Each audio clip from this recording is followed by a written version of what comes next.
Back at it again. Birdies Not BS. Dougie Fresco here. Cheyenne Woods with me as usual. Well, actually, she took a little week off. I had a week off, but I am back. I had to replace you with somebody that was just trash. Nah, I'm kidding. Who was nice that dude? I don't know who the dude was. I mean, I've been praying for his hairline since he left the show, but nah, I'm kidding. We appreciate Will Lowry stopping by last week and hanging out with us. But Shy Boogie, what's going on? Yeah, I can see you literally, but where are you in the world? So I am currently in good old Toledo, Ohio. Honestly, City of though, Dreams. I love it out here. I do. I love Toledo. We play here every year. Marathon Classic. Last week we'll probably talk about it. We had our drive-on event, first event back since quarantine. But I'm in Toledo, living it. In Toledo, I'm telling you, that's the up. city where dreams are made. We used to play a really good event back in Toledo at Ottawa Park back in the day. But tell me a little bit about Inverness last week. First week back. I know it had to be interesting. I know there might have been some butterflies, some ambiguities. What happened? What was going on the golf course, Shot? Inverness is interesting. Okay. For those of you who don't know about Inverness, it's got so much history. I mean, they've had many PGA Tour majors there. And so for us, I mean, the course was pure. It was difficult. It was demanding. It was fun. First week back out of quarantine, it was definitely a test, to say the least. We had some weather on top of it being an already challenging golf course, but it was just nice to be back. It was nice to feel those butterflies. I definitely had, a little bit of the shakes. I was a little nervous, but... A little nervous out there, huh? Yeah, I was excited, though. I think nerves are good. I mean, we've talked about it in previous episodes. A little bit of nerves are good. So, I grinded it out. I didn't necessarily play my best golf, but I survived Inverness. And, I posted online that it's definitely one of my top favorite courses now. I would say it might be top 5, honestly. Have you played there, Doug? Yeah, I have played Inverness. Living in Columbus for a number of years, I got to get up there, and I've actually coached my high school team out there when we played. And the thing about Inverness is, it's like the perfect quintessential USGA layout, Yes. style. I mean, thick rough, narrow greens, narrow fairways. Yes. This undulation. You wouldn't think that the course would have that many elevation changes, but it's a really great course for those who haven't played and might have an opportunity to play Inverness. Get out there and do that, because it's definitely a walk that you won't forget. Now, other than playing golf, Cheyenne, I think one of your low lights for the week. We always discuss highlights. I'm gonna tell you your low light, because we saw it on TV and I even posted about it. I already know what you're about to say, and I already have a defense for it. I just want to know where this limp-armed fist, I don't even know if you can call it a fist pump. I mean, in your family, you have probably the best example of how to emulate a fist pump, the Mr. Fist Pump. And for you to limp fish it, that was just disappointing, Sha. Let me tell you, first of all, okay, because I saw the little video that you posted. I appreciate the love. I appreciate the shout out. But you also called me out for this limp fist pump you so speak of. And I have to say, the camera didn't show my caddy at the time, who was fist pumping me back. We're social distancing. We can't knock fists. We can't really high five too much. So I gave her a little fist pump from, a little fist bump. Oh, that's what it was. It was a fist bump that looked like a weak pump. From a distance, and I snapped it back. Yeah, you did. I thought it was, I didn't have all the information needed. I blame the Golf Channel. Obviously they can't see what arm movements we're doing, but it kind of looked like I was pulling the lever of a slot machine. That now that I'm looking back, that's what it looked like. But I was actually fist bumping my caddy from a distance and staying socially distant. So I'm proud of you. I appreciate you clearing that up, because that was such a pivotal moment in the round. And Shy, I mean, we both played over the week, and your event was way bigger than mine, but same feelings and the same pressures. All golf, yeah. It was a pivotal time though in the round. I mean, for those that don't understand, what does it feel like to see holes running out and wanting to play the weekend? How do you manage it? Because you were able to make actually 2 birdies and a bogey to stay one shot inside the cut line. How does that feel, and how do you manage those emotions? So that round 2, it was a long day. Inverness, even in the best weather, is so physically and mentally draining because of how difficult the course design is. So we were out there, we were playing in the rain, consistent rain throughout the day. It was windy. We had a rain delay. We had to come back. I had a really, really ugly front 9. So I dug myself in a little bit of a hole. I was +5 through 9. For the championship. Not the day. Jeez. So, on the back 9, I knew I had to tighten it up. I didn't know what the cut line was. Because of, cutting back with COVID and everything, our events don't have leaderboards out on the golf course, which might have actually been a benefit to me. I was not aware of the cut line. I was not aware of what the leader was at. I just knew that I needed to tighten my game up because I'm better than this. And so I do have a great caddy who was aware of the cut line, and she kind of knew what to tell me just to keep me focused and dialed in hole to hole. Yeah, those 2 birdies were clutch. I made a 20-footer on, I think it was 15, bogeyed 6. I don't remember the holes. I got a horrible memory. Birdie 14. You birdie 14. You bogey 15. Birdie 17. 17. So, something like that. That 17th birdie, I know we all love golf. We love golf stories. I was 1 shot outside of the cut line going into 17. I was not aware. My caddy was. Hit a perfect drive down the left side. Shocker. Got a shitty bounce to the left into the rough. I was behind a tree. So I had to hit a little 6-iron, draw around the tree, short of the green. I couldn't reach it out of the rough. Gave myself a little chip. My caddy's like, just chip it in. I was like, okay. And I chipped that thing in. Let's get it. And that got me to playing Sunday. So, golf is a funny sport. You cannot ever give up, even +5 through 9 holes. It's just, honestly, though, I think it did help me not having a leaderboard. How Really? are you with leaderboards? Do you like seeing, where you're at, where you're standing, or do you like just playing your game? Well, first of all, I appreciate you giving me a lot more credit than I deserve. It's not like I get to play in a lot of events that do have live leaderboards up on the course. So I appreciate that. No, you made me feel really special. Man. It's funny. I played in the Arizona Open over the week, and I talked to Tim O'Neill yesterday morning, trying to get my head around what I needed to do going into round 2. I had shot one under the first round, and the question was, should I look at the leaderboard during the round? You're allowed to have your phones out, and you can look at the the live scoring to kind of see. And Tim let me know, like, hey, it's going to be what it's going to be. So go out there and just try to birdie every hole. What's the difference? Like, what difference does it make if your goal is to birdie every hole, knowing where the cut line is going to be or not doesn't change? And I appreciated that advice. I didn't actually look at the scoreboard. You could feel it. It was a birdie fest, and yesterday I had everything working against me.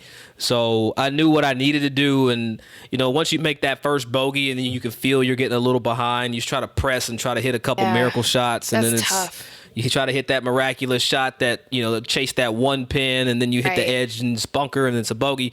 So I had some bad luck. I had some places where I tried to force a couple shots. Long answer to your question, but when you know what you got to do, you don't really need to watch the board. Right. Now, if I was playing a PGA Tour event and I got a 2-shot lead, I'd probably want to know that, to help me with my strategy. So you've played with leads, you've played in events. How do you manage your strategy given being in the lead or around the lead as you come down the stretch? Do you alter it? Do you stay true to your plan, or what? How do you manage that? I have learned that there's no right or wrong way to really approach this situation. Everyone is so different, and I've had sports psychologists say, don't look at the board, just play your own game, or look at the board, use it as motivation. Everyone is just so different. Tiger is a leaderboard watcher. He likes to know exactly what people are doing on the golf course. I forgot the name of the PGA pro who won, I think it was the US Open or something. Didn't look at a board all Sunday. He walked up to the green with a multiple shot lead and didn't even know he was about to win. Everyone's different. So for myself, I can't watch the cut line. I just got to play my own game. If I'm in the lead, I'm in contention, I do want to know where I'm at and what I need to do. I don't know why it feels different, but it does. So I guess just based on the situation, I kind of see what my body's feeling like and where my mind is to see if I want to know or if I just want to go and just play golf and hit my spots and try to make every putt I can. I know it felt, for you how it felt for me, just being back in the ropes. Yes. For me, it was a long layoff with, job and baby and all these things. It's COVID, and just I really enjoyed the attitude, the mindset that it takes to play tournament golf. Yes. It's one thing to go out and play with your buddies and your friends on a weekend. It's different when you're getting ready for a championship. It's completely different feel, and those were the things that I feel like I've really missed. Is the preparation to get ready. Like the first round, I was ready to go. I had a plan. Had Brian Wilbur caddying for me. Second round, it was a little, I don't know. Second round, and that's the thing about golf. Day to day, everything can change. Different. I'll tell you what changed was the tee time. And I don't know about you in competing in 110 weather. Yes. Oh man, that was new for me. I've never competed above 100. You're out in Phoenix. That heat is no joke. Why they play the State Open in the middle of the summer in Phoenix? Yeah, that's Dear a little confusing. Southwest Section PGA, can we not play this championship in a different time of the year? This is amazing. Or at least play it in Flagstaff, right? Right. Go up north somewhere is below triple digits, because like you said, though, that's a huge part of tournament golf is, yes, everyone knows you get the morning wave, you get the afternoon wave. It's not only you get to sleep in longer, but it's weather, the course conditions, and even just your mindset. I'm an early riser. So when I have a super late tee time, I have trouble sometimes filling the day. I have to find a new routine for afternoons so I don't get bored, I don't get lethargic or need a nap, and I can plan for that afternoon tee time and still feel like I'm peaking in the afternoon versus kind of on my way down after having a full morning of doing whatever I fill the day with. It's so interesting that you say that, because when you are playing in an event and you've got morning wave, afternoon wave, I think the best draw you can get is afternoon day one and then morning day two. Quick turnaround. I had the opposite. So Yes. It's funny that you even mentioned, how to occupy your time. Because yesterday when I woke up, I had to wake up still excited to go play, but I don't tee off till 1 o'clock. I got an hour drive, right? So I need an hour to warm up. So I've got it's 6:30, 7 o'clock, whatever. And I've got to figure out what to do with 4 hours before I leave to go to the golf course. And Yes. I did emails, I called some folks, made sure the baby was good, made sure the wife was good. When I got to the goddamn course, I was so Yes. tired. I remember hitting the middle of my round, and it was like I hit a wall. Like my hip stopped moving. And when you get Yes. tired in golf, and that lead hip stops, that ball going left. Your hands are trying to save it. You're flipping. You're guiding. Timing is off. Yes. I was even through 5, and I get to hole 6, make a dumb bogey. That's fine. 7 to draw a hole. So it's a 3-wood hole. So I get there. I got to hit this little 3-wood. And I swear, my feet were it was like swinging in quicksand. My feet didn't move. Club flipped. I hit it off the toe. See you, bye. That ball was so far left. But geez. it just goes to show you, when I woke up that morning, I was thinking, do I work out? Do I read? How do I use this time so that I'm not worn out? And come find out, I was tired as hell when I got out there. It's hard. It is. You truly have to have a set routine. And so for myself, sometimes I'll force myself to stay up until midnight and then sleep until midnight, 1 o'clock, whatever. Try and sleep as late as possible. Get up, stretch. That way I don't have, those 4, 5, 6 hours of time. I don't know what to do. So, Yeah. And it's hard. But routine is so important. See, I think that's crucial, having a routine. And I'd be interested to hear what some folks' routines are, because when you think about a guy like Tiger, you think about Dustin, Justin Thomas, all these guys, Rory, they're starting to play more and more, in those last 3 pairings of the day. I'd be interested to know what their morning kind of routines are as they go, about their, trying to win a championship, because that anxiety has to fluctuate and go up and down as you wake up ready to go, and then it's like, well, damn, I still got 6 hours before I got to tee out. I like to wake up on the range. Exactly. A round of golf is already long enough. You're going to be out there for at least 4.5 hours. You don't want to hit that wall at 12 and not be able to still feel like you're peaking and have the energy and focus. A lot of it is even the mental side of not being mentally tired. Because then you get behind the 8 ball. If you do something like that, you get tired at 12, you make a bad swing, make bogey, and now you Yes. have to force something, and you can't stick to your plan because you're trying to either win or Yes. make the cut or whatever, play, save a round. So I think that's why I find myself conserving as much energy as I can at events, even little things of the conversations that I entertain, whether it be on the driving range, the practice green, or in my group. Like at Inverness, I knew it was going to be a mentally draining day and week. I conserved my energy. I made sure I had plenty of snacks in the bag. I would check in and check out mentally just so that I knew I could stay sharp throughout the day.